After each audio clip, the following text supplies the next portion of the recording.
Baik pemirsa, kita akan lihat sebenarnya apa kasus dugaan penistaan agama dari Panji Gumilang yang dilaporkan oleh dua pelapor. Salah satunya kami hadirkan di studio. Nah ini dia, memperkenalkan salam Yahudi kepada santri. Dan bahkan salam Yahudi ini, salam alaikum, ini juga kemudian diucapkan kembali semalam saat bertemu dengan rekan-rekan media. Kemudian juga menyanyikan lagu Hafenus Salam Alaikum, ini juga yang dikatakan dan juga menuai perdebatan. Kemudian juga ada saf jamaah laki-laki dan perempuan bercampur serta berjarak. Memang bukan hal yang biasa tentunya. Ini dia lagi, lantunan azan yang nyeleneh dilakukan dan juga menghadap santri.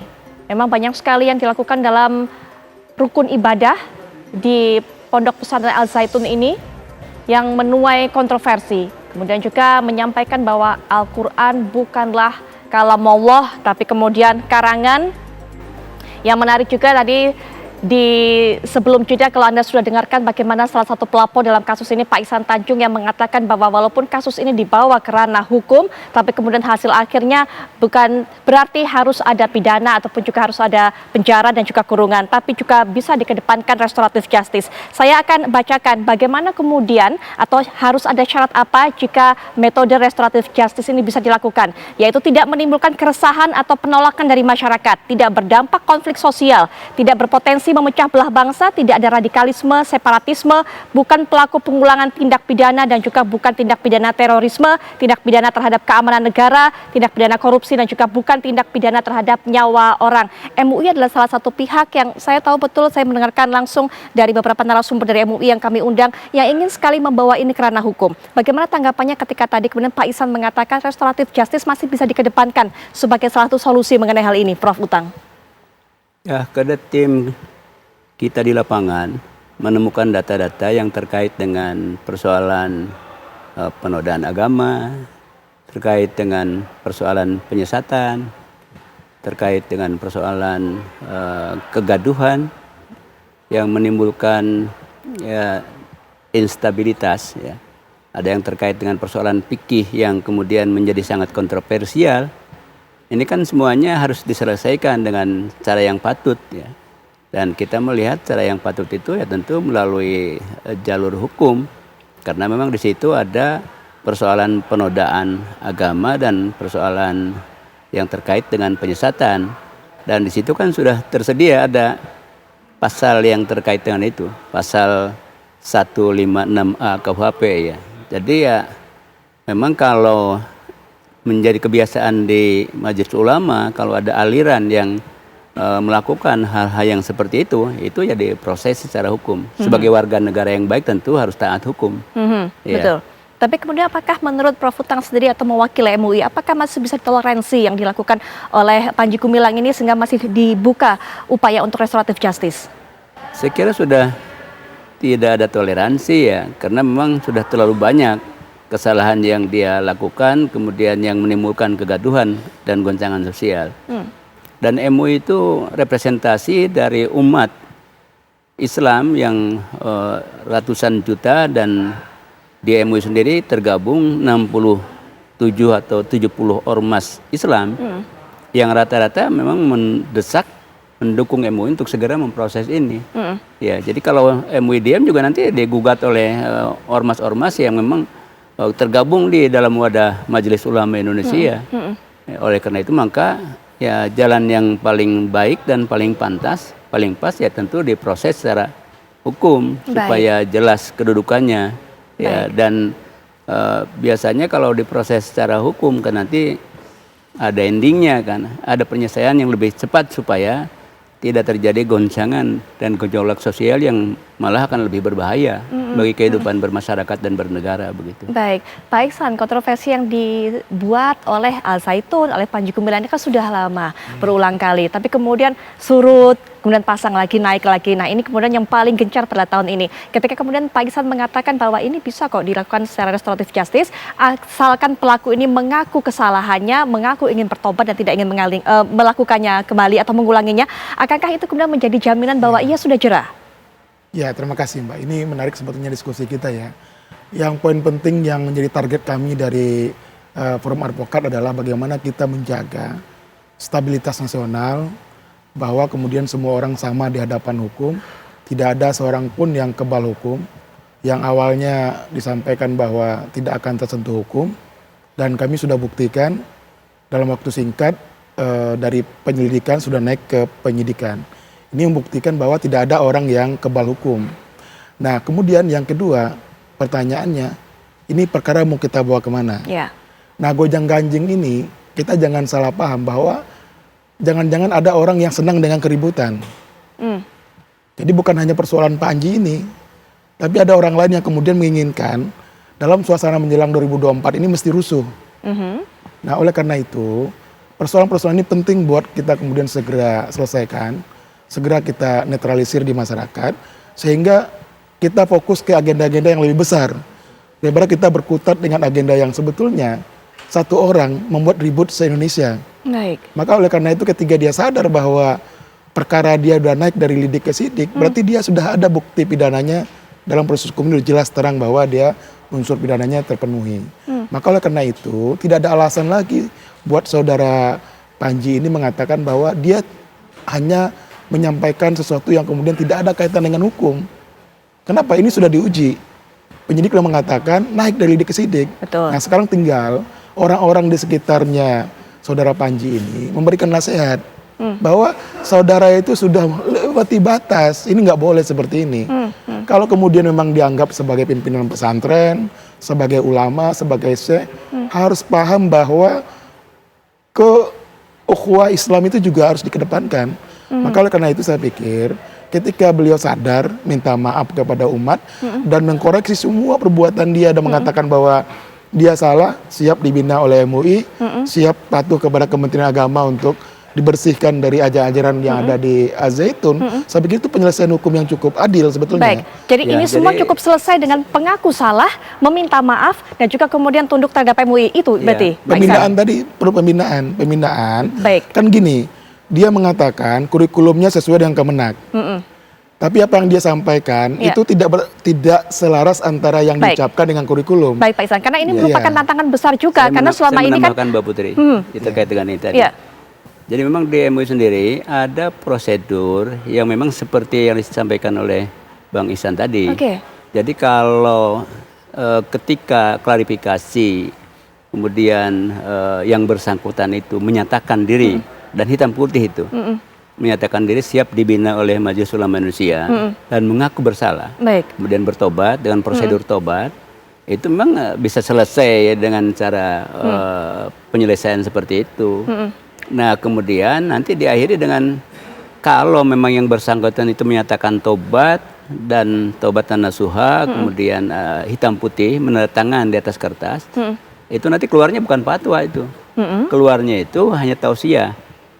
Ya, jadi nasihat supaya dia terus di jalan yang benar, rujuk ila hak, berbuat, berlaku dan berpikiran di jalan yang benar. Itu juga biasa ditempuh. Cuman masalahnya ketika diundang, Ya, betul. malah dia nantang-nantang kan, Ya. tidak mau. Ketika didatangi nggak mau menerima tamu dari MUI. Betul, itu yang kemudian saya tadi bilang tantangan begitu, Iya, betul. untuk bisa membuat harapan dari Pak Ihsan ini menjadi terwujud gitu, karena sepertinya susah sekali untuk bisa mengajak berbicara, berdiskusi, Betul. mediasi. Restoratif Betul. justice adalah kata dasarnya atau landasannya adalah mediasi, tapi susah untuk bisa mengajak Nggak bicara bisa, sosok nggak yang bisa. satu ini. Dia menolak Pak terang-terangan. Prof. Utang. Iya, dan dia menyatakan saya tidak mau bertemu dengan MUI. Ya, dan seolah-olah yang menjadi musuh dia itu ya Majelis Ulama Indonesia, seolah-olah gitu. Itu yang dirasakan oleh MUI. Tidak terlalu itu ya, tapi dilihat dari gestur tubuhnya, dari ucapan yang Baik, disampaikannya, kayak seolah-olah memang Ya. ya dia seolah-olah Ya. berhadapan dengan MUI. Baik. Padahal MUI itu fungsinya untuk menyelamatkan umat, Ya. menyelamatkan umat dari pengaruh penyesatan dan termasuk menyelamatkan tokohnya.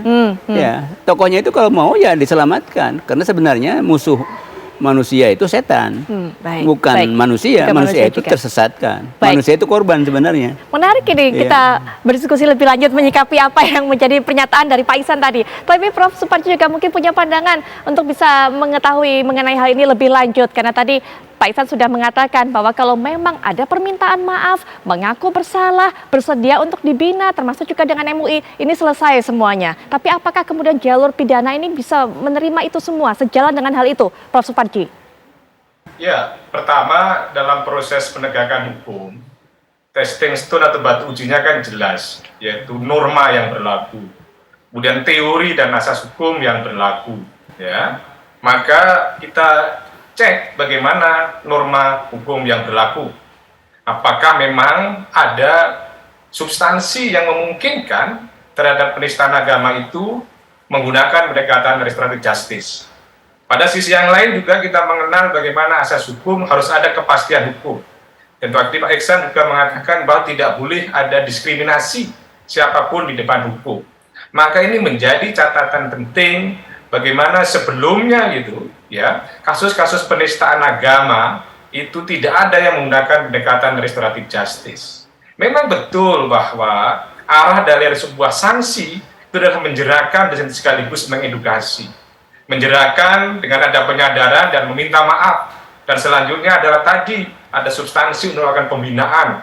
Namun sekali lagi bahwa dalam konteks penegakan hukum tadi harus menggunakan kepastian hukum, memberikan keadilan dan sekaligus kemanfaatan. Tiga nilai itulah sebetulnya secara konvensional yang akan diwujudkan dalam proses penegakan hukum. Artinya apa? Bahwa saya kira ini akan menimbulkan polemik baru, akan menimbulkan masalah baru sekiranya secara permisif penyelesaian kasus ini dengan menggunakan restoratif justice. Polemik itu datang karena apa? Karena norma yang mana yang akan menjadi dasar tentang restoratif justice tadi itu, dan asas yang mana yang akan menjadi dasar untuk pendekatan RJ tadi itu, ini akan mengundang persoalan baru. Maka untuk itu saya kira akan lebih proporsional, akan lebih adil, bermanfaat itu sekiranya proses hukum kita ikuti bagaimana penyidikan dan tahapan-tahapan berikut dilakukan. Karena apa? Karena ini adalah sebuah tindak pidana yang berpotensi memecah belah bangsa, mengganggu keamanan dan ketertiban masyarakat, dan Polri sudah menegaskan ini tidak bisa di-RJ. Maka untuk itu saya kira wacana RJ adalah sah-sah saja, tetapi lagi-lagi kembali pada norma yang berlaku, asas dan teori yang berlaku. Tapi sebetulnya yang lebih serius lagi adalah bagaimana nasib para santri, bagaimana nasib pondok pesantrennya. Apakah rekomendasi pembubaran pesantren itu akan diikuti secara otomatis? Saya kira itu kajian yang lebih menarik daripada kemudian kita mengkaji tentang penegakan hukum yang telah dilakukan di Bareskrim. Karena kalau kita kemudian mengikuti bagaimana rekomendasi harus dibubarkan, bagaimana jaminan hak pendidikan murid yang ada di sana tadi. Itu saya kira lebih serius itu. Baik, Prof. Suparji. Baik, pernyataan penutup juga dari Pak Ihsan bagaimana tadi melihat wacana memang boleh RJ itu, tapi kemudian ini malah memancing ada konflik baru atau punya kontroversi baru, Pak Ihsan. Ya, jadi terima kasih. Yang perlu kita pahami bersama bahwa restoratif justice itu bukan kemudian tiada hukum, tiada kepastian hukum, tapi adalah proses di mana kemudian semua pihak menyadari kesalahannya dan kemudian bertaubat, minta maaf. Karena yang diutamakan, dikedepankan itu adalah bagaimana kemaslahatan semua. Saya ingin menegaskan, saya terpancing melapor itu bukan persoalan masuk ke persoalan yang kemudian ansih dalam parsial, tapi kita melihat bahwa eskalasi meningkat luar biasa. Kita ingat ada 3.000 orang yang kemudian dihadapi 10.000 orang.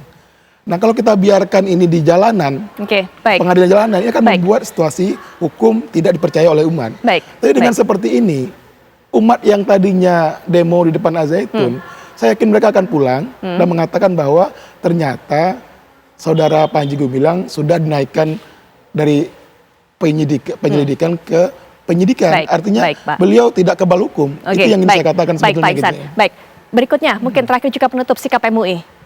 Ya, MUI tentu sangat membuka kalau kemungkinan dia menyatakan bertobat ya.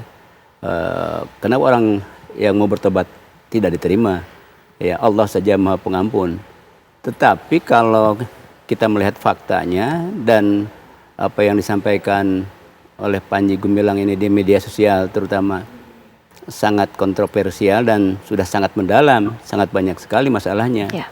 Jadi kalau mempertimbangkan maslahat dan mafsadat, kelihatannya ya lebih baik diputus diproses secara pidana ya. Oke, baik. Ya, meskipun Baik. memang tentu saja kita juga menyayangkan ya. Ya.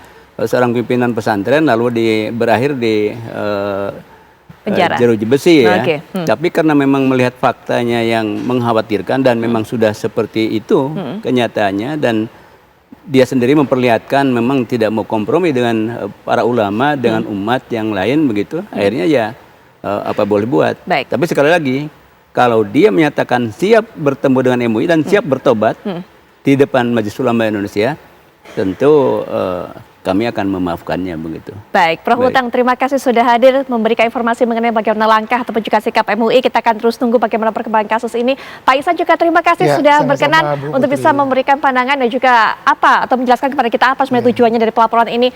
Prof. Suparji juga terima kasih Prof. sudah meluangkan Terima kasih, Mbak. waktunya untuk bisa memberikan pandangannya mengenai kasus ini. Selamat malam semuanya pada para narasumber. Wassalamualaikum warahmatullahi wabarakatuh.